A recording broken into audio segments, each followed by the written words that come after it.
Hello, and welcome to Sparks of Love. Freedom, it was the only word that described the feeling. I stood outside the double doors of the courthouse and smiled up at the sky. It was a dreary gray, but for me, it felt like a bright blue. I breathed deeply, symbolically sucking in the court-ordered end of my private nightmare. My life was mine again. It would no longer involve lawyers, judges, and hatred. For 4 years, battle after battle, my ex dragged me through a divorce war. We had originally parted ways with the idea of splitting everything down the middle because her salary was comparable to mine. But her lawyer found the arrangement unacceptable, and my lawyer convinced me to go thermonuclear over it. In the end, I ended up with a quarter, she with another quarter. It was the lawyers who ended up with half. Financially, it would have been better to give in at the beginning. There was a time when hate was not a word I used. Now, I hated Linda Barrow. I would have shouted it from the rooftops if it would have ended the legal roller coaster. In my mind, I renamed her Witch Barrow. I could only imagine what she called me. The 4 years took a large toll on my soul. I was thankful there were no children. We had come close once, a miscarriage. I thought it was a curse at the time, but now, it felt like a blessing. To drag a child through it all would have created monstrous therapist bills and pain that would never go away. 9 years of marriage, 4 of them fighting a divorce, gone to waste. It was difficult to remember how we once felt when we thought we would conquer the world together. I had been replaced with we, and now back to I. Women were off my list, at least for the foreseeable future. I dated once during the separation, and it turned out badly. I had thought she knew I was in the middle of a divorce. She had thought me unmarried and more than mind. Hate was the word she used. It struck deep and scared me off the dating scene. It was an easy thing to forego. I sucked at dating. As I neared my car, my phone vibrated in my pocket.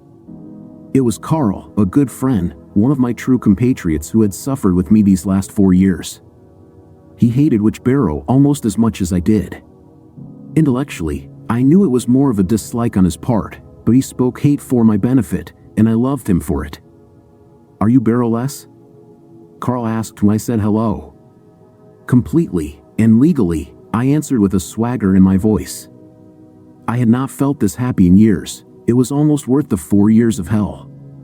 "Strip club, meat market, sports bar, you pick, and I'll drink the memories away with you," Carl offered. He sounded as happy as I was. There was nothing I wanted more in that moment. Sports, a friend, and alcohol. It would be a few months before I could look at a woman without frowning. Of course, I was exaggerating, but I truly needed a testosterone night. There was a hockey game tonight. A few craft beers and some zealous cross-checking fit my mood. I wanted to forget the last 4 years, forget Witch Barrow. "Sounds good. We'll catch the Blues game," Carl agreed. "I'll leave work early and meet you at McInnes at 5. We'll eat crap, try a new brew, and screw the past." I loved how he put things when he was in the mood to let go. I had a few fair-weather friends, but Carl was my anchor when things hit the fan. There was no problem that a night out with him wouldn't ease. "5 it is," I replied. The line went dead as I knew it would. Goodbyes were just not his thing. I drove home and grabbed some jeans and a gray pullover sweater to replace my suit. "My man Damon!" Carl yelled from across the bar. He was in jeans with a Blues hockey jersey. The numbers were fading, it being a long time, often worn favor of his. I could tell he left work really early because he had a half-empty glass in front of him and another completely empty one next to it. I smiled at his demeanor and waved my fist in the air. Carl was exactly what I needed tonight. I reached the table just as a waitress, somewhat cute and way too young, brought 2 tall glasses of dark beer. I guess the empty glass was originally for me. Carl shook off my wallet. "The night is on me," he said, ripping a 20 out of a thick money clip. "Come on, Carl," I said, trying to feign insult. "I have no intention of drinking all night on your dollar." "Round for round then," Carl answered. "I'll get the first." He handed the waitress the money before I could disagree. It was going to be a good night. Carl was not the person you would want to see at a funeral or any other solemn affair. He was too loud and insisted everyone knew he was there. But when I wanted to party, he was my go-to guy. He was too big for anyone to voice disapproval of and too nice to dislike. Above all, he was boisterous. Hockey was a good sport for him, all the fans were loud. After a few beers, I was loud with him. The tables next to us became loud as well, they all became Carl tables. I met Edith and Ralph Wilkerson, Frank and Bob, and two rather butch-looking older women named Mary and Thelma. We became a small party zone, and our cheerleader Carl kept us going as if we were on the ice itself.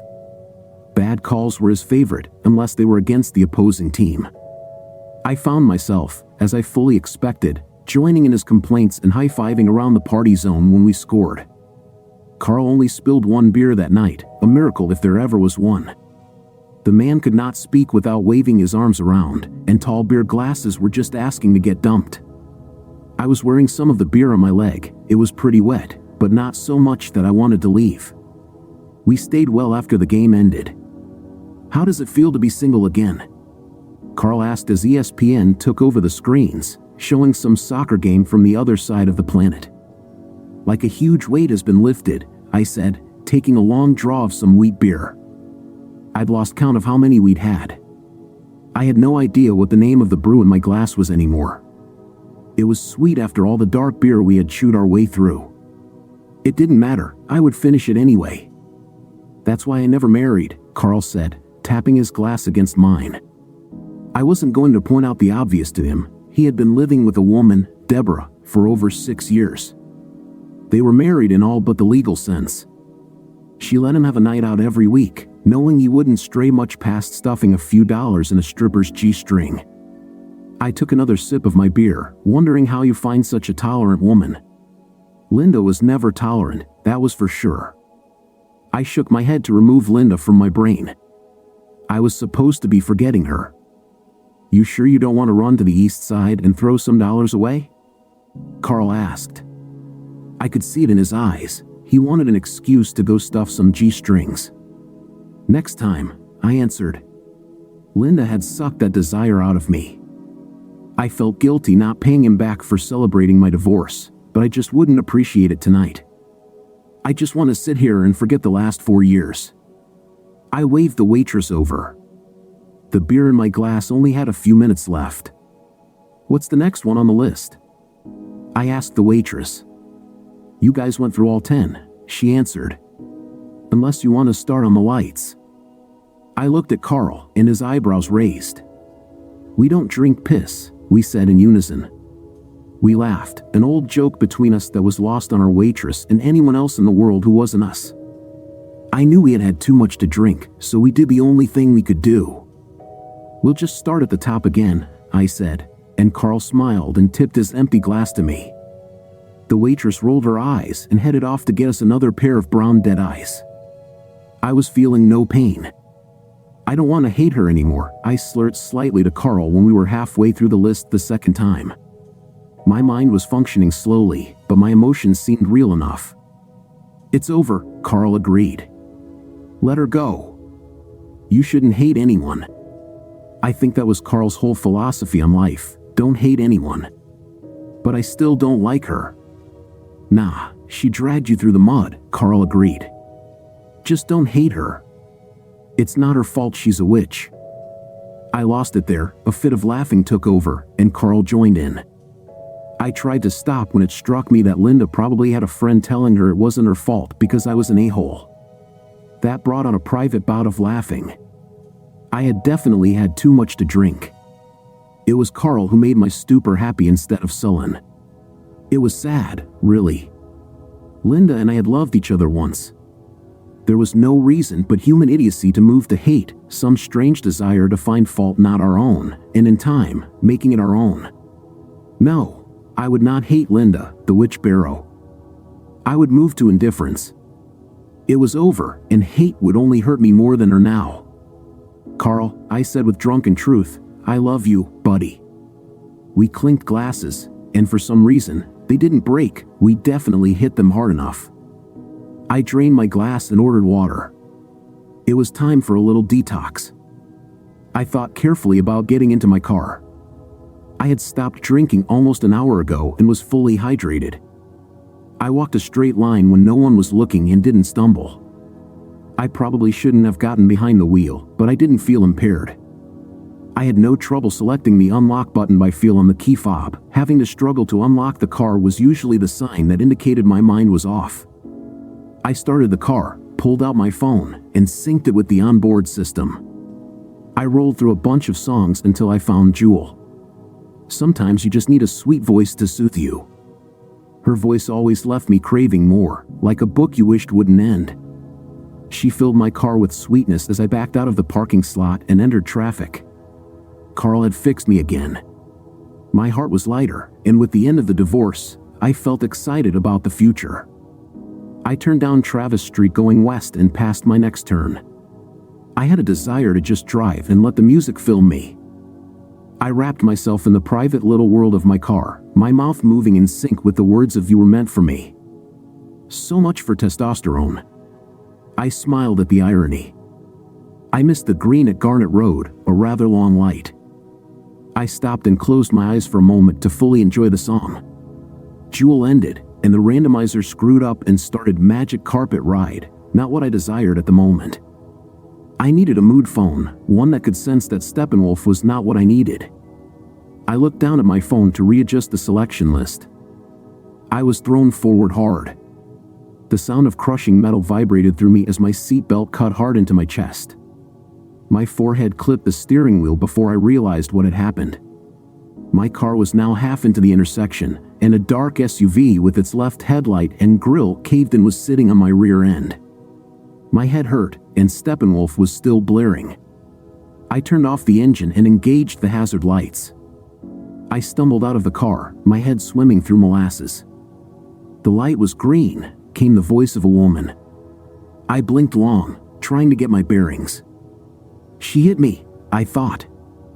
Your taillights were out, she added. There was nothing wrong with my taillights.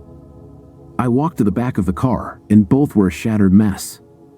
The SUV had come up over the top of my bumper and caved in the trunk. The vehicles were conjoined, and the left wheel of the SUV was an inch or so off the pavement.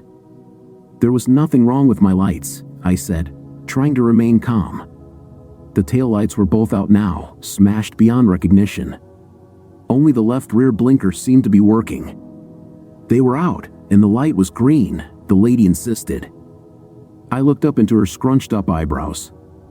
Her nostrils were flared, and her lips were curved down. I had seen the expression before. She must have taken lessons from Witch Barrow. She moved her hands to her hips, daring me to disagree again. Look, it was an accident, I stated. You don't need to dump it all on me. That's what insurance is for. It was a neutral statement. After years of Witch City, a guy becomes wary of entering unnecessary wars. Her nose moved strangely, and I saw a sly smile form. You smell like a brewery, she said as if it were some kind of victory. It was the damn drink Carl spilled. I took a step back. I couldn't imagine it was that potent. It happened over an hour ago. Some beer spilled on my pants. I defended myself, pointing down my leg. We'll just call the cops and see how this plays out, she said, pulling her phone from her front pocket and beginning to dial. She stalled on the last number and looked up at me. The light was green, and your taillights were out. I sighed. Fine, I said, not confident I could pass a breathalyzer test. That's what insurance was for anyway. She canceled the call. Boxers or briefs, she asked me. I looked at her and tried to decipher what type of insanity had claimed her. Maybe I just attracted women who like to torture men. What do you wear, boxers or briefs? She repeated, enunciating every word as if I didn't speak English. Her short blonde hair jerked back and forth with every word, as if she needed more emphasis. Are you nuts? I asked. Her car was mounting mine. The damage would be in the thousands. She had successfully blackmailed me into taking the blame, and now she wanted to survey my underwear? I was the one who had been drinking, so why did she sound stoned? Suit yourself, she said as she rolled her eyes at me. God, I hated when Linda rolled her eyes at me. It felt worse from this woman, and I didn't even know her. She began to move back to her SUV. "Why the hell do you care about my choice of underwear?" I called out, my hand waving in disgust. She turned to me with her hand on the driver's side door. "The cops are coming whether I call them or not," she stated with boredom, using an insulting "you're an idiot" tone. "If they're boxers, you can toss your jeans in my car. We keep this as a simple accident that way." She opened the door, reached in, and pulled out a small black purse. I heard sirens in the background. She had done this before. "Are you setting me up?" I asked. Maybe it was some kind of insurance scam. More rolled eyes as she pulled her license from her purse. "Look," she stalled, letting her arms drop to her sides. "If this is my fault, I'll lose my license for 6 months or worse, and my insurance will likely drop me. If it's yours, I live to drive another day." She shrugged her shoulders. Accidents were not new to her. The sirens were getting closer. "They're going to smell what I smelled," she added, shaking her head like she was trying to get a 2-year-old to figure it out for himself. I emptied my pockets onto the hood of my car and removed my jeans. Embarrassingly, I was wearing Ghostbusters boxers. They had been a gag gift from Linda some time ago. I had no idea why I still had them, but I had a strange affinity for the movie. I hadn't planned on stripping in the street. "Nice," the woman smiled. I would have preferred the eye roll. I handed her my jeans, which she promptly threw over the seat into the back of her SUV. "You were on your way out for late-night tacos," she said, as if an alibi was second nature to her. "You threw on a sweater and headed for the drive-thru." I nodded. Damon Richardson," I introduced myself. "Ghostbusters fan." I got a chuckle out of her, at least. It was better than the eye roll. "Rebecca Morrison," she responded. "And the movie wasn't that good." She obviously had bad taste in movies. I could see flashing lights, so I grabbed my wallet and keys off the hood and threw my phone in the front seat. "Do you always blackmail your victims, Rebecca?" I asked, trying to maintain some humor in my voice. It was easy, considering I was standing in the middle of a dark street wearing Ghostbusters underwear. Thank God they didn't glow in the dark. "Sorry, I have no choice." "You don't look like you have a string of priors to worry about." Priors? I was hoping she was talking about accidents. She was awfully cool about handling the situation. She retrieved a mint from her purse and handed it to me. I popped it in my mouth. She seemed prepared for every contingency. I was wondering why I didn't hate her. I should. She was screwing up my night fairly well. The police car pulled up behind us, lights spinning, illuminating my underwear. Our cars were blocking the lane and protruding into the intersection. Someone must have called since we were an obvious hazard. "Anyone hurt?" the officer asked loudly from behind his door, one foot still in the car. We both shook our heads and said, "No."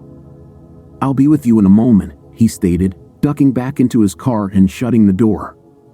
"You'll need your registration," Rebecca said as she leaned into the cab of her SUV. Her jeans were awfully tight, and she wore them well. I admired the view for a moment before the idiocy of it struck me. I was admiring the rear of a woman who was dumping her crap on me. I shook off the image and moved to retrieve my vehicle registration. The officer was making us wait. I assumed he was running Rebecca's license plate since mine was buried under the SUV.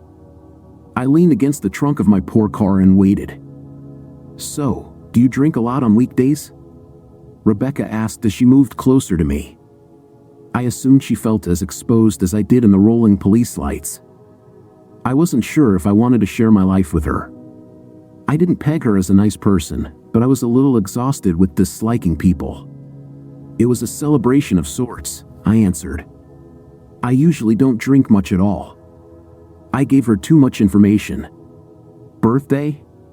Rebecca continued with a soft smile. It was the smile that pissed me off. It was fairly attractive and disarming. The defenses I had been practicing for 4 years kicked in. Nice was just her cover. "Look," I replied with more strictness than needed, We're not going to be friends. You're screwing me over pretty well. Just be happy I'm not fighting it." Her face looked like I had just slapped her. Her eyes shifted quickly away from mine. She hesitantly took a step back, then turned and walked quickly back to her vehicle. She leaned against it, facing away from me. I convinced myself Rebecca did it to herself. Then I convinced myself I was an a-hole. Then I remembered she rear-ended me and blackmailed me into taking the blame. Then again, I probably should have called a cab from the bar. She did hide my jeans from me, but she lied about the taillights.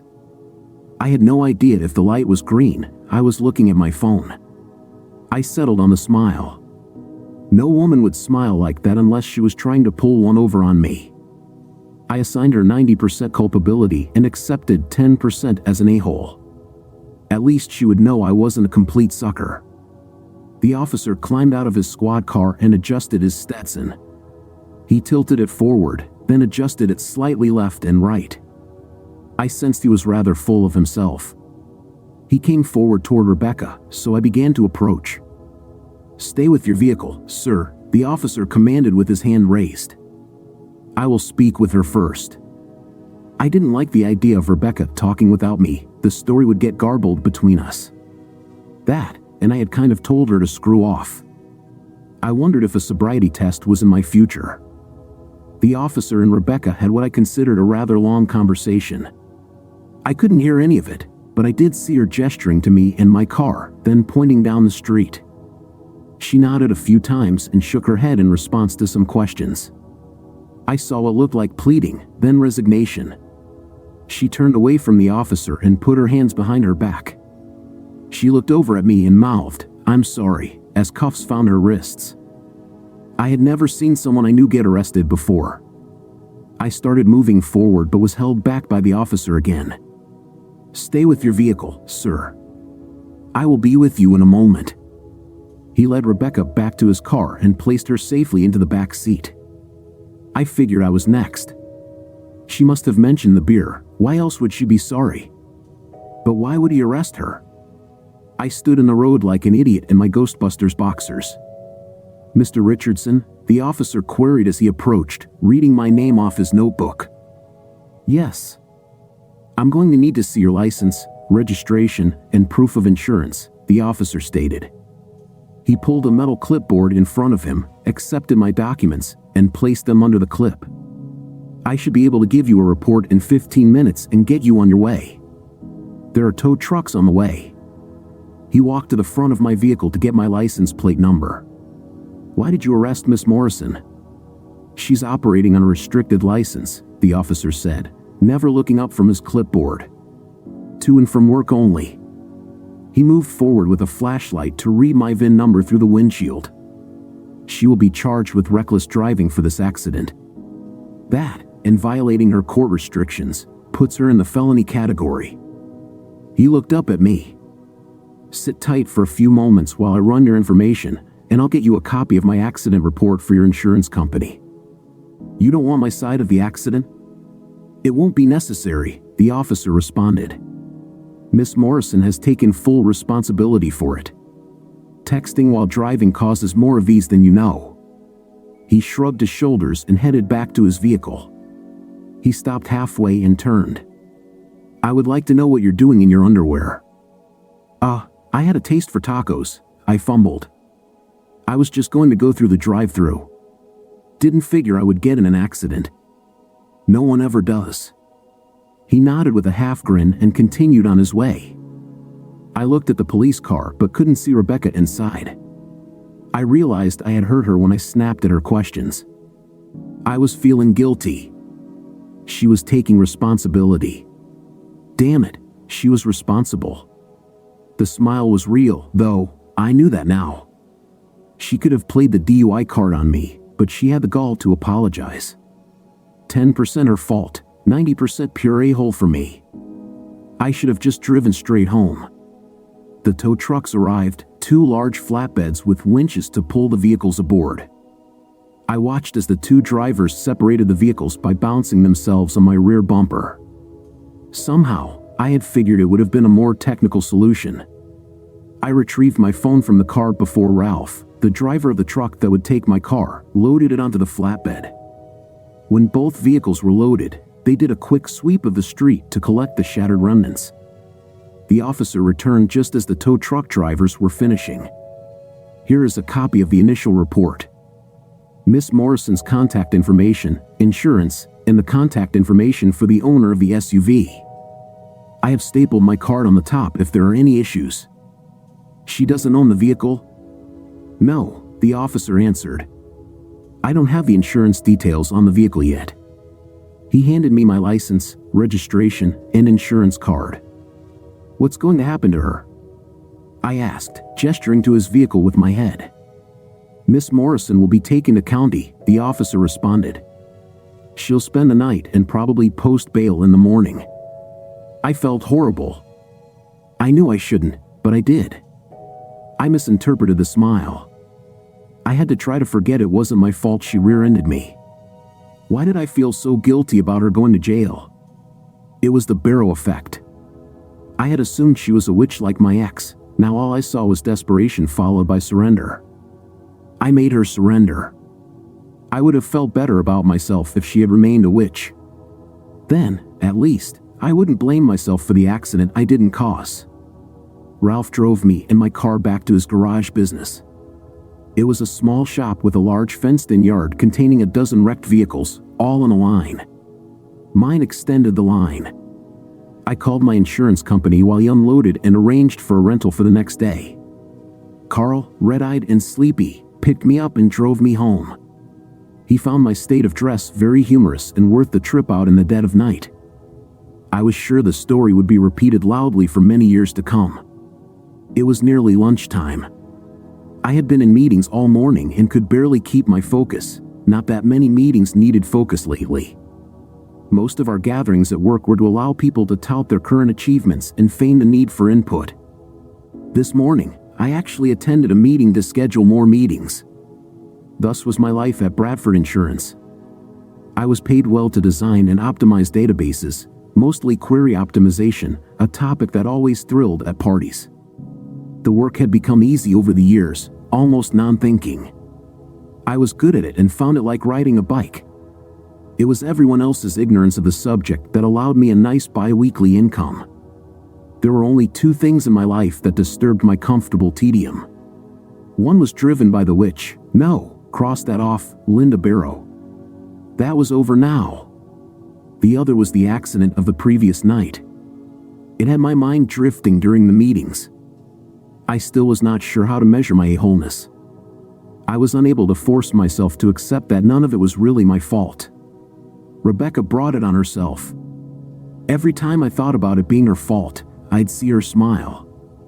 I thought it was a con used by a smart woman, but it had warmth, not malice in it. Her lips mouthing sorry at me. I had hurt her more than she had hurt my car. I returned to my cubicle and caved into my own self-wrought guiltiness. I found the number for the county lockup online and, after 3 aborted attempts, punched in the number. I wasn't sure what I expected, but I needed to know Rebecca was okay. Most likely, I would never see her again anyway. County Corrections, how may I help you? The voice was more pleasant than I expected. For some reason, I had anticipated a depressed-sounding voice, something akin to sticky misery. Hi, I said, trying to collect my thoughts. I had never called a prison before. I'm calling about Rebecca Morrison. I heard some keyboard work. How may I help you, sir? The kind voice asked again. I wasn't sure. Why did I call? I wanted to make sure Miss Morrison had made bail, I replied. I guess that was what concerned me.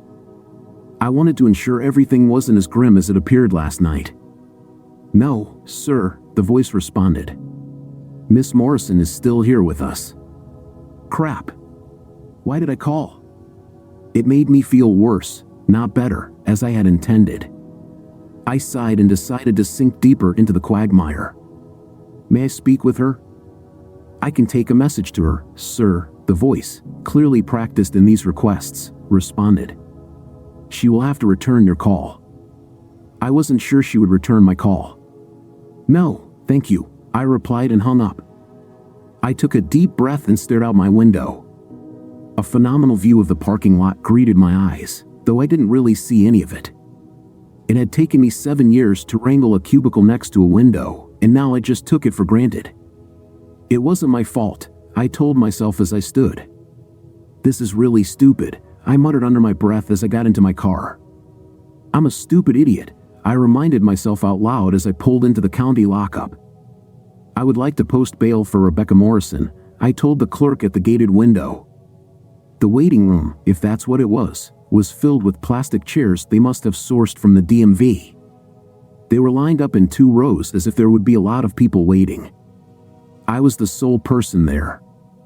The clerk pointed to a door off to the side and pushed a button under his counter. A buzzer sounded, the lock clicked, and I opened the door without instruction. Cattle are trained in such ways. Like at a bank, a row of teller positions, each with a next window sign, was lined up along the counter. Only one position was open, but no clerk was waiting. I walked up and waited. So much for the cordial phone conversation I had earlier. My opinion of the lockup lowered greatly. It was a few minutes before a small woman with gray hair sauntered up. "May I help you?" the woman asked. My grandmother used to do up her hair like hers, all curly and shaped perfectly round. I suspected she spent a large portion of her government paycheck on maintaining it. "I would like to post bail for Rebecca Morrison," I repeated for her benefit. The woman reached below the counter without looking and retrieved a form. She typed in a few things on a keyboard and nodded. Then I heard a laser printer behind her kick on. She handed me a pen and pushed the form to me. "Fill in everything above this line." She pointed at a thick black line about 3/4 down the page. She retrieved the paper from the printer and returned to me. "It's $3,000, cash, money order, or credit card." My heart took a little jump. I had been thinking a few hundred. I tried not to look shocked as the woman stared at me. I should have asked while I was on the phone. "Of course," I responded as I retrieved my wallet from my back pocket. I handed her my credit card while trying to hold my hand steady. This was a truly stupid idea. "There is a 5% non-refundable service charge on credit cards," she informed me. I noticed she took the card before she told me. I did quick math in my head. 15, no, $150, and I didn't even know if Rebecca would skip on the $3,000 to boot. I was a complete fool. I filled out the form as the woman ran my card. My hand was shaking, and my left eye had a twitch that didn't seem to want to stop.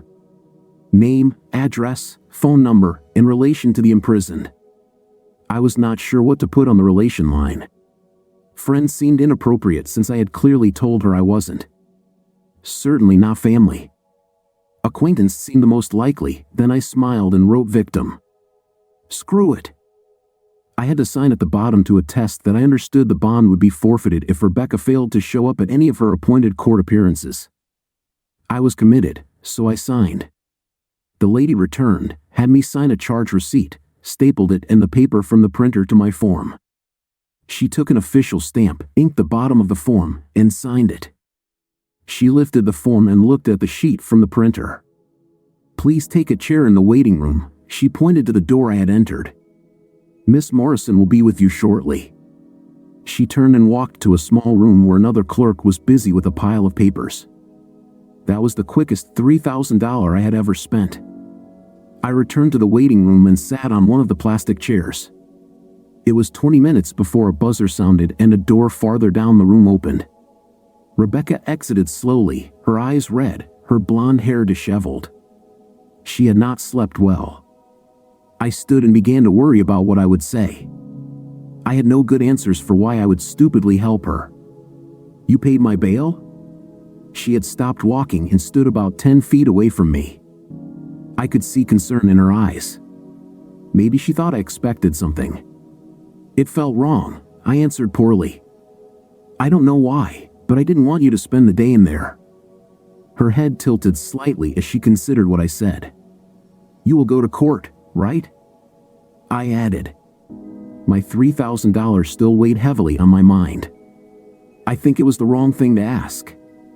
I saw her eyes water, and I began to rethink what I couldn't unsay. Rebecca moved toward me, her bottom lip trembling. She entered my personal space with no reservations and hugged me. "Thank you for not hating me," she said, and then the floodgates opened. I could do nothing but hold her. I hadn't been anyone's shoulder to cry on in a very long time, and I was out of practice. Nothing I could think of to say seemed appropriate. She was a blank slate to me, and prison didn't seem to be the only thing she was crying about. Something deeper was wrong. I should not have come. She knelt into her own Carl. "Can I give you a lift home?" I asked softly. The closeness was uncomfortable, and I needed to get back to work. Rebecca wiped her eyes and broke the embrace.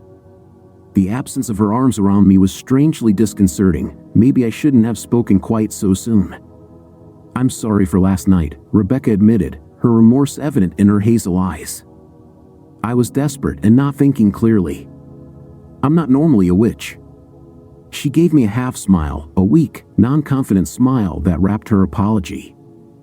"I wasn't at my best either," I said. My last words to her had been misguided. I was doing it, apologizing to the woman who rear-ended me. I had no spine. Maybe Linda had ripped it out of me when I wasn't looking. "I have to get back to work. Can I drop you somewhere?" I asked again. "I'm not sure," Rebecca said. "Maybe my sister's." The maybe was disturbing. She must have seen the confusion on my face. I was staying with a friend. Her expression looked shy, and her cheeks reddened. That was her SUV last night. She isn't answering my calls. Homeless. I was in deeper than I had envisioned. "Your sister's, then," I said with a false smile, gesturing toward the door. The quicker I could drop her off, the better I would feel. I had already done the white knight thing and repaired my soul. It was time to exercise my spine. Rebecca smiled and led the way to the door, which I opened for her. I tried not to notice how well she filled out her jeans. I needed more backbone. Rebecca pulled out her phone and fiddled with it as we walked. "Phone's dead," she informed me. "Couldn't charge it last night." I smiled, anxious to get her on her way, and pulled out mine, entering my code. "Thank you," she said as I handed it to her. She laughed as she tried typing in the number a few times. I don't know the last time I had to remember her number. "Hard to live without your contact list," I agreed. We reached the car, and I unlocked the doors, opening the passenger side for Rebecca. She stalled before she entered, raising one hand up to me while holding the phone to her ear with the other. I waited as she listened intently. "Kathy, it's Becca. I need to stay with you for a few days. Call me as soon as you get this," Rebecca stated and hung up. "She's not answering right now," she said, looking a little distraught. The feeling was mutual. Rebecca tried to hand me my phone and clipped the side of the car door with it. Her eyes went wide when it fell from her hand, spinning away from us and landing glass down on the pavement. The sound of it hitting was not pleasant. "Oh no!" Rebecca cried as she squatted to pick it up. I closed my eyes, knowing what the ugly sound meant. "Oh no," Rebecca said again as she turned the phone over in her hand. "I am so sorry." Her voice sounded choked. I opened my eyes. The glass on my new phone had a thick crack running from one corner diagonally across the face to the other. The upper corner had a small web of cracks to mark the original landing point. "I didn't mean," she started. "I know," I said, way too loudly. Rebecca jerked at my tone. "I know," I said more calmly. She presented the phone to me, her hand shaking. I took a deep breath and took it from her. I pushed the button, and a psychedelic array of colors appeared. The screen was unreadable. "I should just wait here," Rebecca said and began to back away. "I'll call my sister from inside," she said, pointing at the door we had exited from. I could see tears forming in her eyes. I felt like an idiot, and my phone was broken. I knew then that she was a curse. It was my own fault for thinking I owed her something this morning. "No," I said quietly. I put the paperweight of a phone in my pocket. "I'm not leaving you here." It was only a phone, and not the first one I've broken. I stepped to the side and gestured for Rebecca to get in. She didn't move. She looked at me with tears running down her cheeks. "I know you didn't mean it." "It's only a phone," I said calmly. "It happens a lot," Rebecca cried. She turned and moved back toward the building, covering her face with her hands. I ran to catch up with her. "Rebecca, come on, don't stay here." The thought of leaving her here at the prison defeated the whole purpose of bailing her out. She turned to me, her cheeks flooded with smeared tears. "I broke your car and your phone, and I don't even know if I can get your jeans back. Those were my best jeans." I shook the thought out of my mind. "The jeans were old," I lied. "The car and phone are insured. They were just accidents." "I am a walking accident," Rebecca cried for the second time in less than 10 minutes. I let her cry on my shoulder. I held her as best I could in the middle of the parking lot. This time, I held her better. "Look," I suggested stupidly, "I have to get back to work. I'll drop you at my place. I still have a landline. You can call your sister and straighten everything out." I don't know why I trusted Rebecca. She just didn't seem like she was truly dishonest, not the way she caved when she thought I was angry with her last night. She sniffled and broke the embrace. Mine was a slower release. "I'm not sure that's a good idea," Rebecca replied. She wiped her eyes and looked at me. "It would be better for you if you left me here." "Nope," I said truthfully. "I think I would be happier if I knew you were okay and not stuck in a prison waiting room. I was already in too deep to stop now. I have to protect my investment." I smiled to soften the message. I got a small smile back. It was better than the crying, at least. I was a thoughtful idiot. "Okay, but just until I get hold of my sister," Rebecca agreed. I smiled again and led her back to my car. I got her seated and closed the passenger door. As I walked around the car, I cursed myself under my breath. I knew this wasn't the wisest course of action, but I had kind of forced myself into it by showing up in the first place. "Why did you bail me out?" Rebecca asked carefully as I pulled out of the parking lot. That question had no good answer. Maybe she was as confused as I was. "Why did you tell the cop the truth last night?" I responded with my own question. "I didn't like myself after you yelled at me," Rebecca answered. "Being arrested was better than having you hate me." Her honesty was surprising. I had thought she would dodge the question as I had. "Why did they arrest you?" "The cops said you were on a restricted license, but usually, they just give you a ticket or something." Rebecca looked down at her feet, and I instantly regretted asking. I was about to change the subject when she spoke. "Things happen to me," Rebecca responded cryptically. "I know they're my fault, like your phone. It's just not on purpose. It seems to happen a lot." She brushed imaginary dust off her jeans and absently picked at one of the leg seams. "I really shouldn't drive." She looked up at me, and there was sadness in her eyes. "I am so sorry about last night, not just the accident, but trying to dump the blame on you." She sounded completely sincere. "So there are a lot of accidents," I said stupidly. My attention returned to the road. For some reason, I became more aware of my own driving. "Is it okay if I don't tell you how many?" Rebecca asked softly. I could feel the embarrassment in her voice. It didn't really matter how many. I was only involved with one. I shifted the subject. "I was celebrating the end of my own mistake last night," I said, finally answering the question Rebecca had tried to ask last night. I looked over quickly and saw she was relieved I didn't press her about her history. A very long divorce, kind of bitter in the end. She was silent as I spoke, but her eyes were watching me. "I wasn't ready for someone, especially a woman, to handle me the way you did last night. Sorry if I was a little heavy in the a-hole department." "I was a witch," Rebecca said, her eyes going back to her jeans. "I'm not a very good one. I fell apart when you told me I was. I never called you that. You were thinking it, and you were right." I looked over at her as she fiddled with her jeans again. "I bailed you out because I felt terrible for thinking you were a witch," I admitted. Her eyes met mine. "I'm not very good at being an a-hole," I said as we shared a small smile. I moved my eyes back to the road. We were silent for a few minutes. My house burned down, Rebecca said with no context. I have been living with friends, the last of which will probably never speak to me again. I looked over at her. She was looking right at me. I am not a good person to know. I wanted desperately to ask her about her house burning down. She was warning me, but it felt insulting to ask. I probably lost my job for not showing up to work today.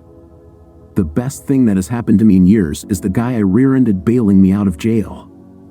I was a little stunned at Rebecca's revelations. I wasn't sure how to respond to something like that. I thought Linda had driven my life into the dumpster, but I had been living the high life compared to Rebecca. At least I had Carl. Stupidly, I held my hand out to Rebecca. Hesitantly, she placed her hand in mine. I could use a friend as well, I said quietly. I felt her relax in her seat, her shoulders losing their stiffness.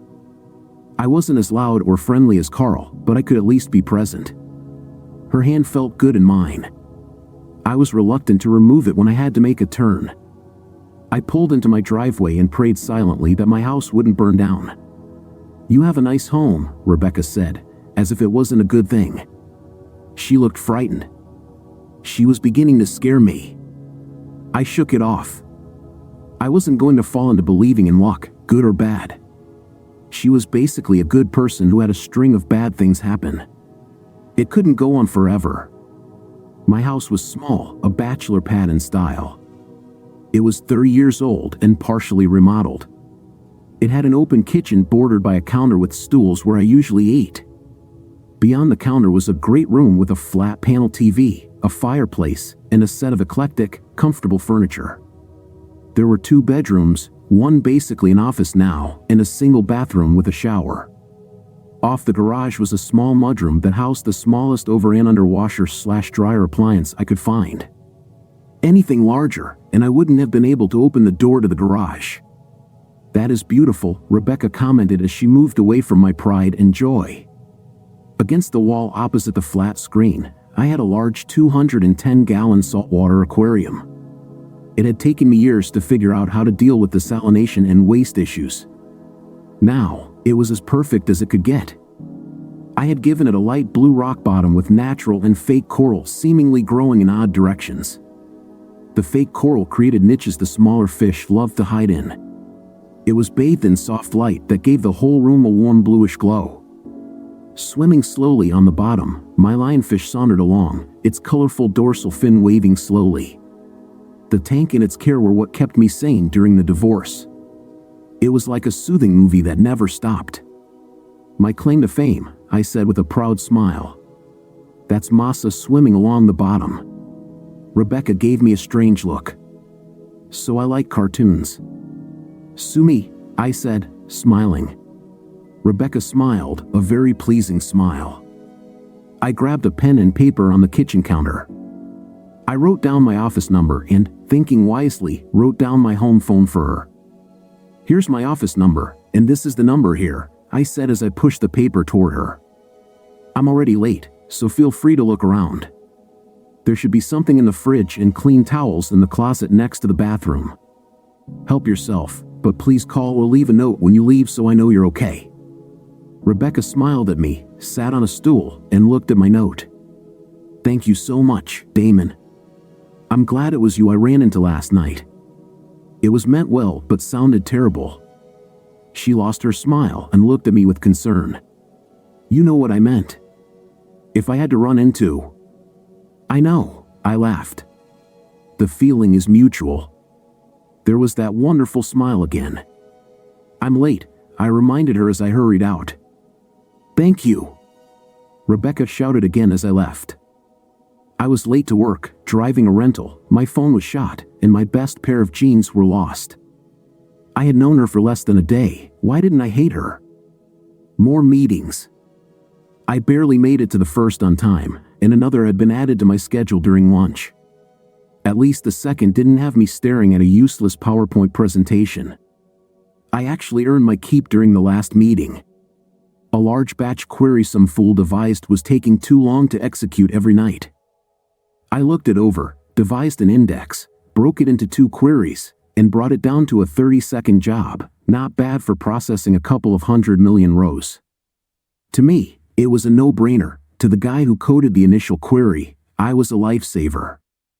His first attempt ran over 3 hours, essentially multiple full table scans with heavy temporary table creation. I accepted the praise and kept my secrets to myself. Sometimes I was good at being an a-hole. I was back at my desk around 3 when the phone rang. "Damon Richardson," I answered. "Damon, it's Rebecca." I cringed and let out a breath. I didn't hear any sirens in the background, so maybe my place wasn't on fire. "I can't reach my sister. I've tried a bunch of times, but she hasn't called me back. Do you think you can drive me to a hotel when you get back?" My jaw relaxed, and I flexed it.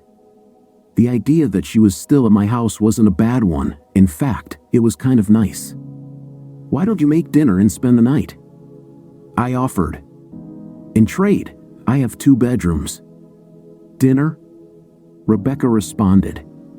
She sounded less than excited about the idea. "Sure," I continued. "There are noodles in the cabinet above the dishwasher and some jars of spaghetti sauce next to them." I figured boiling water wasn't going to do any serious damage to the house. I shook the possible disasters out of my head. "She'd do just fine." "Are you sure?" "I've been here longer than I should already." I smiled to myself. Maybe not long enough. "I don't know about you, but I'm starving," I said in a light tone. I missed lunch, and it would be wonderful to have a hot meal waiting when I get home. I suddenly felt like I was talking to my ex back when we were still talking. My thoughts were a little cross-wired. "Okay, I can do spaghetti," Rebecca replied, and I heard the smile in her voice. It brought one to my lips. "What time will you be home?" Now she sounded like a wife. "About 5:30. "I'll see you then," Rebecca said cheerfully. I was about to hang up when I heard her voice again. "Damon, do you have an old t-shirt I can wear? I'd like to take a shower and wash my clothes." Bottom left-hand drawer of the dresser in my bedroom. "Thanks." Why was I so happy she would be home when I got there? So far, knowing her had been a disaster. It had been about 3 hours since she had broken something of mine. Maybe the trend was over, one could always hope. I left work a little early and dropped my broken phone at the store. They said they could flip the SIM card and have a new phone ready in about 20 minutes. 20 minutes in a phone store feels like a week. I told them I would be back in the morning.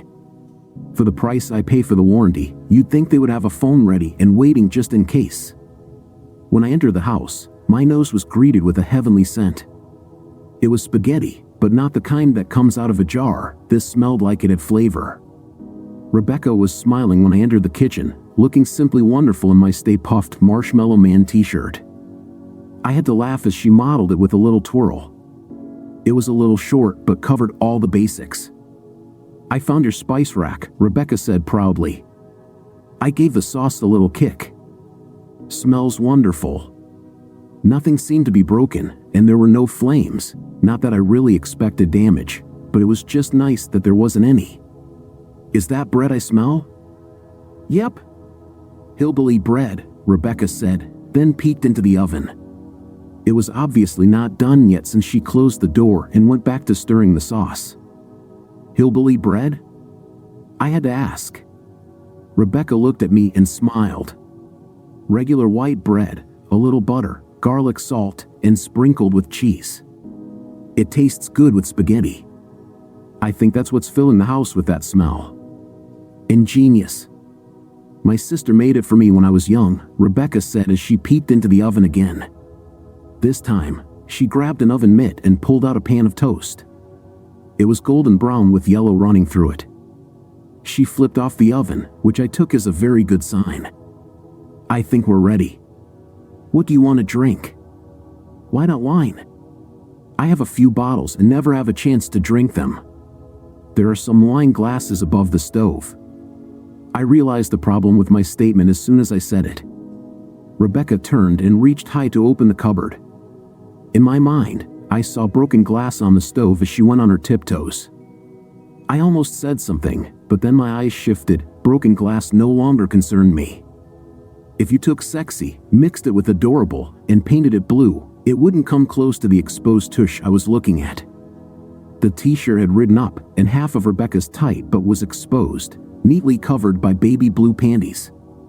Her legs were taut, emphasizing her figure. I felt desire and didn't want to let go of it. My eyes didn't move fast enough when she came down with the glasses. I was caught perving and felt my face flush. I expected an evil look, maybe disappointment. What I saw was a joyous smile and sparkling eyes. "What?" she asked, waving the 2 glasses she had retrieved. I came out of my fog, gave her an apologetic smile, and headed to the liquor cabinet. "White Zinfandel, okay?" I asked. I had a red as well, but I felt it might be too dry. "Fine with me. You can have anything you want tonight." I turned quickly, sure she had emphasized anything. I found her back to me, stirring the sauce. I do believe she was flirting. I closed my eyes and saw the blue panties in my mind. I hoped she was flirting. Dinner went smoothly. We talked about silly stuff, and I steered clear of accidents or any other topic that might ruin our happiness.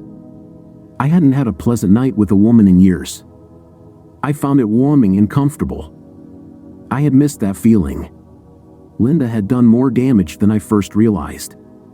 "Why the fish?" Rebecca asked while sipping her wine. I looked over at my aquarium. Masa was lumbering up a hill of coral. "It was therapy of sorts," I said truthfully. Everything was coming apart in the divorce, so I decided to build something new. I looked back at Rebecca, who was staring at me intently. "If you get close, you can see a small orange and white fish that swims in and out of the little caves." I named him Linda, after my ex-Heck, a clownfish. "I'll take your word for it," Rebecca grinned. "I have no intention of getting anywhere near the tank." "You afraid of fish?" I asked, a little perplexed. "They should be afraid of me," Rebecca laughed. "The tank is lovely, and I want it to stay that way." I looked at her with concern. I think she truly believed she was cursed. "You know," I began but was interrupted by the phone ringing. "It's probably my sister," Rebecca said, moving quickly to pick it up. I silently hoped it was not. "Hello," she said and waited a moment. "Who may I say is calling?" At least it wasn't her sister. Rebecca covered the speaker side of the phone with her palm and whispered, "Linda Barrow." "My ex," I said quietly. "I don't want to talk to her." I made an ugly face as if it would be painful. Rebecca smiled and nodded. "I'm sorry, he can't come to the phone right now," Rebecca said. The way she spoke sounded sensual. She smiled at my confused look while listening to Linda's response. "No, he's just fine. Why don't you call back in about an hour?" "Oh, God, make that 2." She hung up, sounding like she was on the verge of an orgasm. I started laughing. "She'll know it's," I said between chuckles. "Doesn't matter," Rebecca said, overly proud of herself. "A woman just knowing there's another woman here willing to answer is enough." I laughed again. She was right. Linda would be envious. It was small of me to like the idea, but I liked it nonetheless. "Your insurance company called her, thinking it was still your number," Rebecca said. "She was calling to make sure the accident wasn't serious." Knowing Linda, she was more likely hoping it was very serious. "Well, you were wonderful," I said, tipping my wine glass toward her. "And the meal was wonderful." There was that smile again. I walked around the counter and started collecting the dishes. It took us only a moment to get to the sink. I washed, and Rebecca dried. We had a tendency to touch each other more than necessary. I enjoyed being close to someone again. My mind wandered to the fact that I had known Rebecca for less than a day. Most of it had been more nasty than nice. She started humming as she dried, seemingly comfortable being next to me. I wondered if my thinking was skewed. I hadn't been with a woman in a while, and Rebecca was cute, well, beautiful. Linda came to mind. She was beautiful to me once and didn't come with a host of problems. We finished the dishes, and Rebecca pulled the full garbage bag out of the can and tied it off. "In the garage?" she asked, holding up the full bag. "Let me take it." "I'll take it. It's pickup day tomorrow, so I have to haul the can out to the curb anyway." "I'll take it out." Rebecca smiled. "It's the least I can do." I shrugged my shoulders and allowed her the labor. "Thanks." Rebecca hummed her way to the garage and pushed the opener button. There was a loud snap, followed by an even louder crash that echoed through the house. I stood, surprised, for a second until Rebecca's cry brought me back to reality. I rushed toward the garage. The washer and dryer unit was leaning forward in the utility room. A large metal spring was protruding through the wall and had put a large dent in the upper dryer. Rebecca was kneeling on the floor of the garage, crying. A thin layer of dust was in the air. The garage door was a foot high on one side and off the guides and down to the ground on the other. The old spring mechanism on the right side had failed, snapped off its support violently, and driven itself into the far wall. "I'm sorry," Rebecca cried, her head in her hands. "I'm sorry. Sorry." She was rocking strangely back and forth. "Are you okay?" I asked as I knelt down to her. The damn spring could have killed her. "I'll leave," Rebecca continued. "I don't want to wreck anything else." She was still rocking, which really disturbed me. I wrapped my arm around her and tried to pull her close. She fought me, so I let go. "You didn't do anything. The damn thing just gave out." I struggled to get her to her feet. She was shaking terribly. There was blood on the right side of her forehead. "You're bleeding. Come inside and let me look at it." She looked up at me, her eyes tearing like rivers. I could see the defeat on her face, and I hated it. It bothered me more than my car, my jeans, or my damn phone. I desperately wanted it off her face. I was at a loss, so I cradled her face with my hands and kissed her. Her lips were yielding, and I could feel her despair. I don't know what I intended, but lingering wasn't planned. My hands slowly entwined into her hair as my lips refused to release her. I felt her surrender and tasted her tears as she tilted her head to better meet my lips. Her lips became stronger. Her hand found the back of my neck. I wanted to live there, in my broken garage. "I broke your house," Rebecca whispered into my mouth. "My house almost broke you. I would have burned it down if it had." Rebecca pulled herself closer, more tightly. "I don't want to sleep in the extra room," Rebecca breathed into my ear. I felt her body heat mine. To hell with the stupid garage, I brought her inside and closed the door. I looked at the large spring poking through the wall. It wasn't going anywhere. I sat Rebecca on the couch. My kiss had stopped her tears, though she was still shaken. I retrieved a washcloth and some antiseptic spray. I filled a glass with water and sat down next to her. I had her lie down with her head in my lap. She obeyed without question. She had become completely submissive. I dipped the cloth in water and began to lightly dab the wound. It wasn't deep, and there wasn't any foreign material in it. Some piece must have just blown off when the spring snapped. Rebecca turned her head slightly to give me better access. I dipped the cloth again and made sure all the blood was gone. The wound looked clean, so I shielded her eyes and sprayed the antiseptic. She didn't even flinch. I lightly blew on it. I don't know why. It was something my mother used to do. "Stuff like that happens to me a lot," Rebecca said quietly. I caressed her hair and made no move to ever sit up. I liked taking care of her, silly since I had no desire to take care of anyone else. She turned on her side, looking away from me, and tucked her knees toward her chest, making herself more comfortable. It caused me to smile. "I don't care," I responded softly. I combed my fingers through her hair, and she wrapped her arm over my knees. We sat that way for a while, just being there. It was comfortable. I hadn't been comfortable like that in a long time. I was fired today, Rebecca added to her troubles. I called this afternoon, and they told me I failed to show up for my shift. I continued playing with her hair. The tips suck, but it was a job. You'll find another one, I said. She curled into me more. I was like a support blanket. I was Carl, just a lot quieter and with a lot more touching. I tried to call my friend Tammy on your phone, Rebecca said, but she hung up on me. What little I have is at her place. I guess the SUV was the last straw. The last straw? I asked, curiosity working faster than my compassion. Rebecca turned in my lap and looked up at me. Is it okay if I don't tell you right now? She asked sadly. I felt shitty for asking. Give me your number tomorrow, I said instead of answering. I'll see if I can't pick up your stuff. Rebecca gave me a weak smile. Homeless, jobless, and I seemed to think of myself as a bad omen. I should be running, but even her weak smile held me there. So unlike Linda. That was part of the attraction. I couldn't put my finger on the other part. She rolled her head forward sideways once again, reached back, took my hand, and pulled it over her shoulder, tucking it in with hers. I was truly a blanket. Thank you, Rebecca whispered. I held her because she needed it, and I held her because I needed it. I didn't want to be anywhere else. I fell asleep there, Damon. I was startled by Rebecca's voice.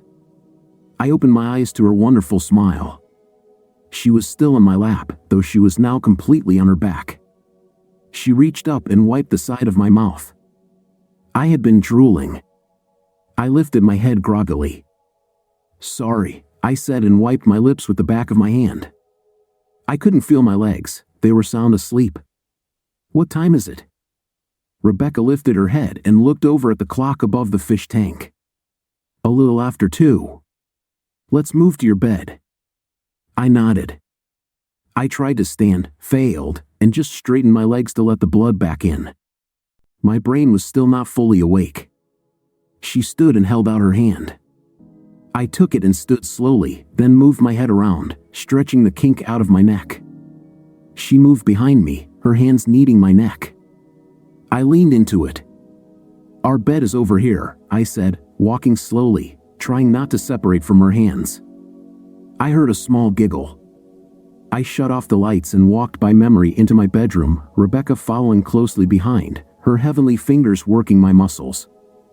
I stopped by the bed and yawned. There was a dim glow from a street lamp coming through the translucent curtains. I turned, trying to think if I had pajamas. I hadn't worn any in a long time. Rebecca's hands went to my collar and began unbuttoning my shirt. I smiled tiredly and stood there as she removed it. I was too exhausted to be surprised when she undid my belt and loosened my pants. She had me sit on the bed as she removed my shoes and socks, then pulled my pants off, leaving me in my boxers. She pulled back the sheets and had me climb under them. She walked to the other side, rustled around, and then climbed into bed. She scooted close and put her arm over me. I felt her on my side, and my mind began to awaken. Shoo, Rebecca whispered. Let's just sleep. She spooned into me, her body pressed into my back, her hand wrapped around me, lightly caressing my chest. I drifted off again. My alarm, as always, was an a-hole. I was in the middle of some strange, not unpleasant dream that faded quickly to the incessant, ever louder tone, nails on a chalkboard. I reached over and slapped the clock a few times until my hand found the snooze. I rolled onto my back, my eyes still closed, and the rich aroma of coffee teased my nose. Rebecca? I sat up and finally turned off the alarm. I didn't remember setting it last night. I spent a few minutes in my closet searching for my robe, the one I hadn't worn in years. When you don't have guests, your modesty wanes.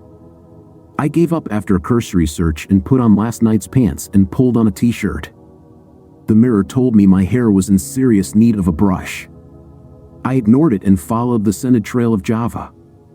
I leaned against the entrance to the great room. Rebecca was busy cooking something in the kitchen. My robe looked a lot better on her than it ever did on me. I liked watching her work. She was so intent on her tasks. I could hear her humming to herself, which caused me to smile. Good morning, Rebecca said brightly. Coffee and pancakes. I didn't usually eat breakfast, but the coffee sounded like an excellent idea. Please, I responded and took a seat at the counter. You set my alarm, I said. Rebecca nodded as she filled a cup with coffee. Cream? Sugar? Black? I responded by shaking my head. Becca moved the cup to me with a smile. It all seemed so practiced. I remembered her saying the tips sucked. I guessed she had been waitressing. Thank you, I said. The coffee was good, thick enough to ward off sleep but not overly bitter. I'm sorry for last night, Rebecca said. I put the coffee down and looked up at her. Her face was sincere, but luckily didn't have the despair I saw yesterday. I'm not, I said. I guess it caught Rebecca off guard. She didn't know where to put her hands. All of a sudden, I liked having her in my arms. I had committed as much to myself as to her. She turned back to the stove and flipped 4 pancakes. She turned back to me, and I could tell she had found some strength. I don't do well in relationships. They end badly, and I don't know if I can take you not liking me. I raised my eyebrows at her. I saw something starting between us, and she was already looking at the end. She turned back to the pancakes on the stove. Are you trying to warn me off? She nodded to the pan. I took another sip of coffee and watched as she slid the spatula under a pancake to check the color. What if I ignore your warning? I will probably ruin your life, Rebecca replied softly. I tried not to, but a small chuckle escaped my lips. She turned with a little anger in her eyes. The garage won't be the last of it, you know. Everything will be fine, and then wham, you'll wish you'd never known me. The thought of you doing a better job of ruining my life than my ex is what I find funny, I said with a smile. I'd like to take the risk if you let me. You're just as likely to think I'm scum in time, she said. I took another sip of coffee while she digested my thoughts. I saw steam coming off the pancakes and pointed my cup toward them. Rebecca turned and deftly moved them to plates. She brought the plates to the counter along with silverware. It scared me when you called it our bed last night, Rebecca said as she retrieved the butter from the fridge. What? I asked, confused. Last night. You were pretty tired but called it our bed. I had to smile at my Freudian slip. I think I drooled on you, too, I laughed. I love the smile, I added. Rebecca returned to me. I can't be held responsible for things I do when I'm half awake. I spread some butter on my pancakes. I wasn't really hungry, but she made them for me. So you didn't mean it? Rebecca half teased. I stalled for a moment, then thought, what the hell? I love that we slept together in our bed, I said confidently. I quickly filled my mouth with pancake, forgetting the syrup, to avoid having to speak further. Rebecca was trying desperately to hold back a smile. I could tell she wanted to remain serious, thinking there were future ramifications we needed to discuss. Finally, she gave in. It was nice, wasn't it? Rebecca's smile was beautiful. I nodded and grabbed the syrup. The pancakes were good, but I loved sugar. I made pancakes for dinner about once a month just to get a sugar fix. She stayed my hand when I started to pour syrup. Leaning over the counter, over my pancakes, she kissed me. I couldn't swallow the pancake in my mouth fast enough to lengthen the kiss and had to let her recede. You want to try that again? I said brightly once I swallowed. Becca shook her head with a sly smile. I let her have her fun and doused my pancakes in syrup. I was hungrier than I thought. I'm going to need to take the next couple of days off, Bob, I said into the phone. Bob Thoron was a sensible boss. I've had a few who were less than reasonable, but Bob knew I made him look good when I could. The spring on my garage door snapped off and shot through the back wall. The door won't open, and I have to fix the hole. I listened for a moment, watching Rebecca squirm uncomfortably.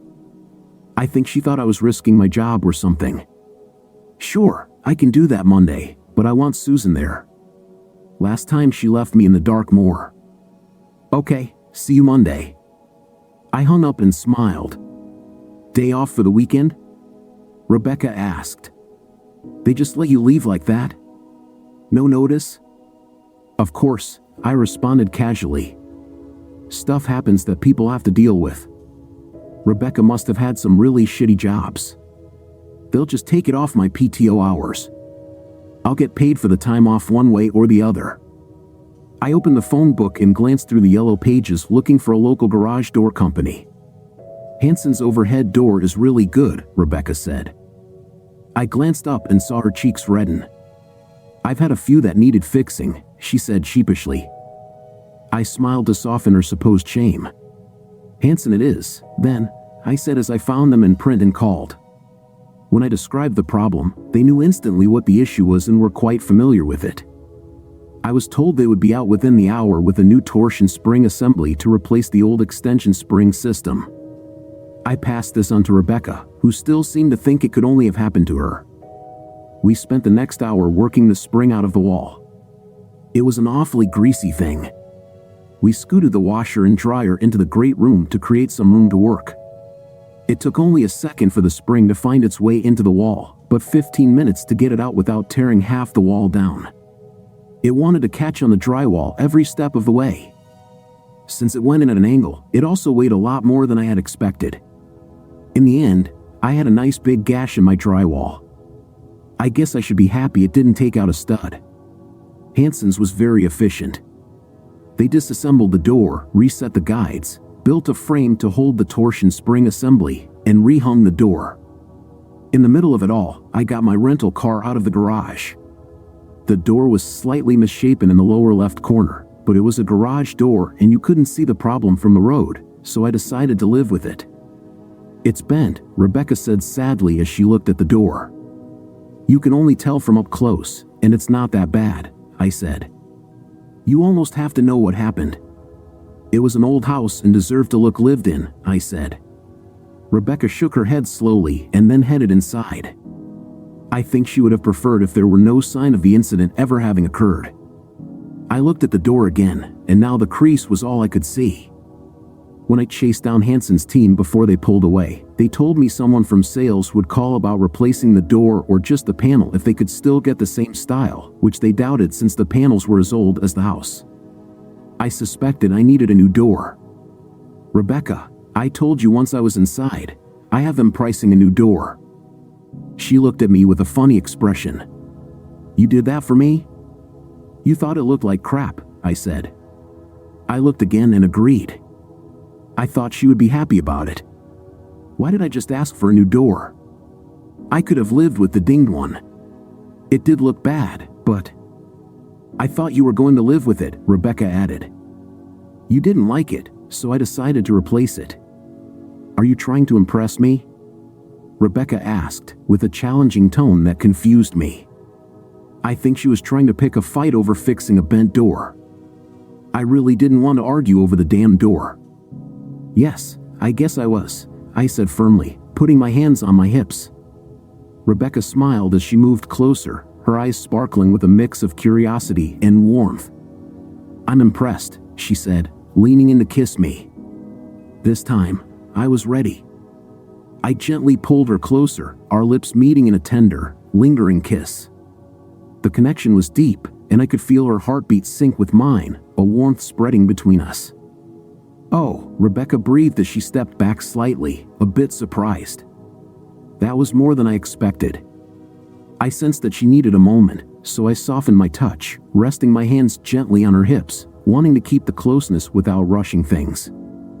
I wasn't sure what to expect, Rebecca said, her voice a bit unsteady. I meant to kiss you, but I didn't realize how much I'd enjoy it. We've only just met. Her uncertainty was endearing, and I could see the same mix of emotions reflected in her eyes. I released her hips, confident that there was no need to rush. We had time to figure things out. I have to get something at the hardware store to patch the wall. I'll pick up my phone and see if I can get your stuff from Tammy, I said. I paused for a moment. You know, I'm going to spend most of the day trying to figure out how to impress you again. Rebecca laughed. I'll try my sister again, she said, looking serious for a second. I'd like to stay the night. I would love for you to stay, I said, loving her smile. This time, I allowed a simple peck. I drove to the phone store first. Life was different without my mobile. It was not unpleasant. I just felt undressed without it, almost off balance without that little rectangle bulging out of my left front pocket. I was the only customer. It was the first time I had ever been there, and I was waited on before I could say hello. "We have it in the back, Mr. Richardson." "It will just be a minute," the young techie said before disappearing into the back room. I walked around aimlessly, looking at a rack of phone covers. I had one once, but didn't like how thick it made the phone. I laughed inwardly, thinking a cover might have saved my phone when Rebecca dropped it. I started to go over to the tablet displays, and my foot caught on something. I absently pulled harder without thinking. There was a slight screech, and I turned just in time to see the 6-foot display of hundreds of phone covers fall in slow motion to the floor. My feeble attempt at reaching out to stop it was entirely too late. When it crashed, the covers scattered like scared mice across the floor. 3 of the employees came out of the back room with looks of shock. My foot was still caught in the bottom of the rack, and my attempts to stand the rack back up seemed to make the problem worse. "I'm sorry," I said quickly. "I'm not sure what happened." "Don't worry, Mr. Richardson," the techie said as he handed me my phone. "We'll take care of this." His tone was condescending, and I was in no position to dispute it. He kneeled down and untangled my shoelace from the stand. The other employees began gathering the scattered cases. "Look, I'm really sorry about this," I repeated. He waved me off without saying a word. I felt like an idiot. The other 2 were avoiding my eyes. I made my exit with embarrassment tingling in my spine. I sat in my rental car for a few moments, letting the feelings subside. If anything, I knew part of what Rebecca felt like. It was inwardly painful, burning deep into the mind. Rebecca must be deeply hurt inside. I could be her aloe, that much I could do at least. It was nice to have a phone again. The thought made me remember to call Tammy. It was a brief conversation. For a moment, I thought Tammy would hang up on me, but she was willing to allow me to pick up Rebecca's stuff as long as Rebecca wasn't going to be there. I thought it was pretty childish.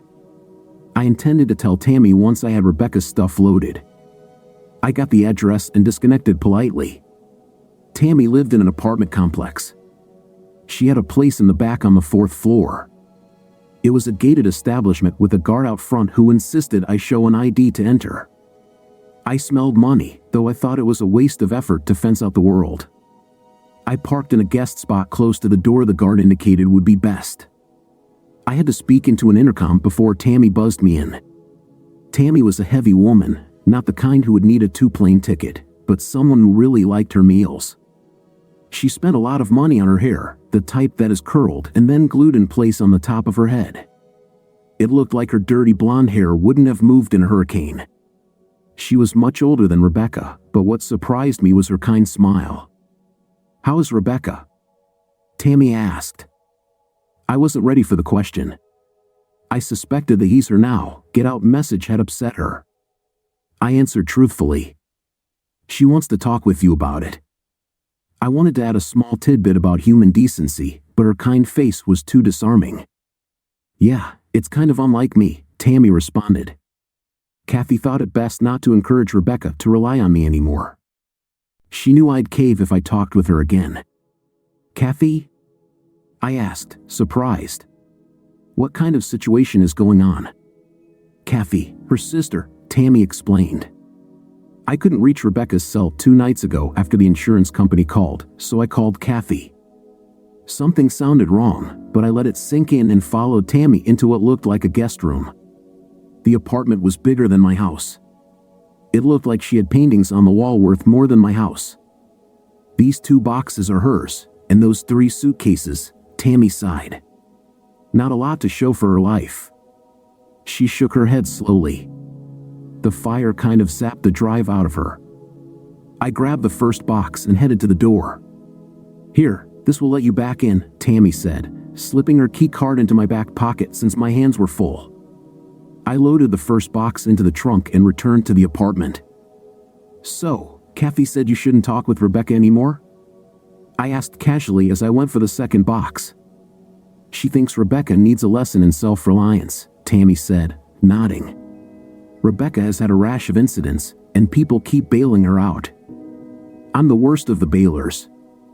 I lifted the box, a little dubious about the psychology involved. So you two were just going to leave her in trouble? Jail? No one said anything about jail. Her eyes went wide. Oh, the poor girl. How long was she there? Just a night, I said as I headed back to the door. A few minutes later, I was back for the suitcases. I'll call Rebecca, Tammy said when I returned. I didn't know anything about jail. It was the third accident with one of my cars. I'm a little angry. I was going to leave the problem to Kathy. She's been taking care of Becca since they were kids. Tammy looked a little embarrassed about the jail part. I'll be lucky if the guy she hit doesn't sue me into the next century. The swearing didn't fit with what little I knew of Tammy's personality. I could tell she felt guilty about ignoring Rebecca and was trying to justify it. Yeah, I joked, I hear the guy's a real asshole. The expression on Tammy's face was priceless, but I couldn't keep a serious face. I laughed and added, I'm not suing anyone. Just keep the lawyers away. I've had my fill for a lifetime. She hit you? Tammy smiled. Yep, I said, lifting two of the suitcases, then added without thinking, kind of a love tap. The word shocked me. It was just a misused cliche. I hurried with my load down to the car. I returned for the last suitcase and found Tammy pouring 2 glasses of wine. Sit, Tammy said, pointing to a chair. There was concern in her voice. Please, I sat, and she handed me a glass of white wine and took the seat opposite me. Love tap? It's just a saying, I said. The wine was pretty good. Tammy looked at me in a strange way. Rebecca needs someone. I just don't know if it's the guy she hit with a car. I became confused and somewhat irritated. I set the wine down and stood to get the last suitcase out of the guest room. Sorry, I said that wrong, Tammy said. You think it's best to ignore her, and now you question me? I tried to keep my tone civil. I'm not sure if Rebecca needs friends like you. Please, Tammy said, pointing at the seat. You're right, of course. I sat back down but left the wine where it was. I just don't want to see her hurt. I shook my head. I'm confused. She's old enough to make her own decisions. I looked around the apartment at the art and expensive furniture. Why do you care? Rebecca didn't seem to fit with Tammy. I was missing something, and I wasn't sure I even cared to know. I was friends with her mother, Tammy admitted. Very good friends. When she passed away, I promised to keep an eye on Rebecca. That's all. So you ignore her? I wasn't sure I wanted to be there any longer. Tammy sat back in her chair and studied me for a moment.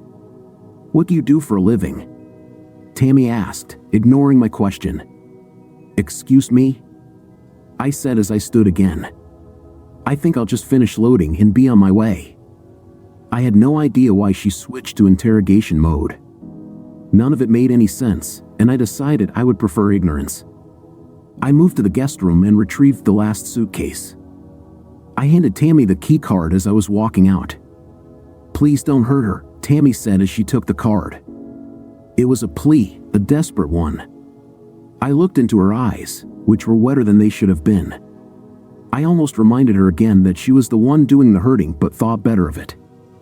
I just nodded and headed down to the car. A strange woman, that one. Next, I went to the hardware store. I talked with someone who seemed knowledgeable and then gathered joint compound, someone preferring strips, mesh drywall tape, and a quarter sheet of drywall. I had to laugh. The quarter sheet cost almost as much as a full sheet. My mudding skills left a lot to be desired, but the hole was behind the washer and dryer. If it wasn't perfect, nobody would know. I came home to find the house smelling like a pine forest. The kitchen was sparkling clean. I could see myself in the stainless steel handles of the appliances. I called out to Rebecca and heard a weak reply from the bathroom. I found her there, inside the shower, scrubbing away at my years of hard water stains. What are you doing?" I asked. Rebecca was wearing another of my old t-shirts, and I could see she had worked up a sweat. She smiled when she saw me. "I'm just repaying your kindness. Besides, your bathroom was a little gross." "You don't have to do that," I said, looking at the gleaming sink and pristine toilet. I couldn't remember the last time the shower doors were fully transparent. "I'm not going to stop you, though. It looks so damn clean." I guess the bathroom was a little gross. I opened the shower door. "Thank you," I said, giving her a gentle kiss. Her hand, damp and smelling faintly of soap, reached up to the back of my neck, drawing me closer as our lips met again. There was a brief, tender connection before she laughed, noticing my near slip as I stepped into the shower. "Careful," Rebecca said with a light-hearted smile, giving me another quick peck. Then, her expression grew more serious as she looked into my eyes. "I want to spend tonight with you. It might feel a bit soon, but that doesn't matter to me." I smiled, my blood rising more than it should. I quelled my impatience. "I'll start on the hole in the wall," I said as I stepped carefully out of the shower, trying hopelessly to keep my mind on the job. I loved Rebecca's sly smile. I turned and walked back to the garage to unload the car. All I could think of was her. She was becoming more attractive as her confidence increased.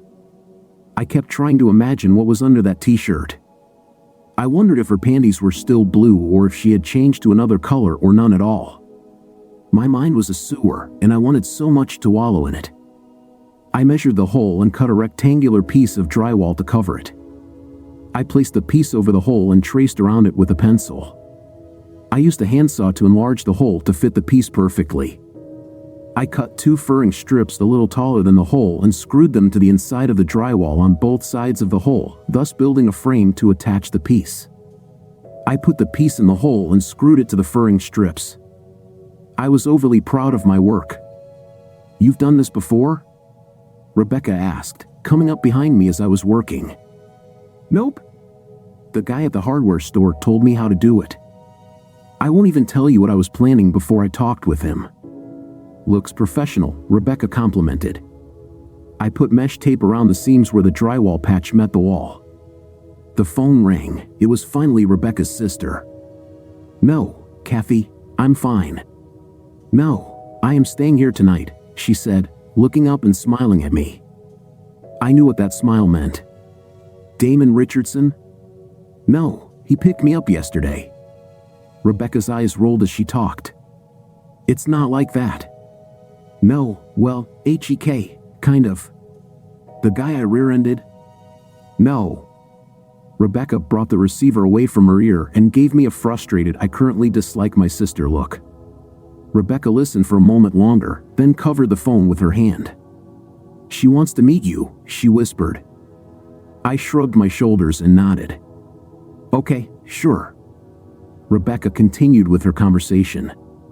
Tonight, Rebecca looked back at me. I nodded and pointed at the kitchen counter. "How about dinner here?" Rebecca nodded and proceeded to give the address. A moment later, she sighed and hung up the phone. "Sorry about that. Kathy is kind of protective." I smiled so she would know I didn't mind. "What should we make?" I asked. I had little in the way of good dinner food. I could do pancakes, spaghetti, and cannelloni, but those didn't seem appropriate. "Shopping trip," Rebecca said in agreement. With a 4-day weekend, there was no reason to finish the hole today. I cleaned up the mess, covered the half-repaired hole with the washer/dryer, and took Rebecca to the grocery store. Some women brighten when you take them to a jewelry store, while others find a shoe store the greatest experience. The grocery store was Rebecca's destination of choice. Her whole demeanor changed when the doors swished open. She didn't even turn around to look at me when she pointed at the carts. I grabbed one and followed her. Rebecca was a closet gourmet, and I was her lackey. Watching her shop was simply amazing. Her brain held some menu, and she seemed to know exactly what she needed. She grabbed some lettuce, both butterhead and red leaf. I pointed out the convenient bags with lettuce already ripped into nice, edible bites. Rebecca laughed, not with me, but at me. She gave me a quick kiss to soften the chastising. She gathered some red cabbage, raisins, walnuts, and a small container of raspberries.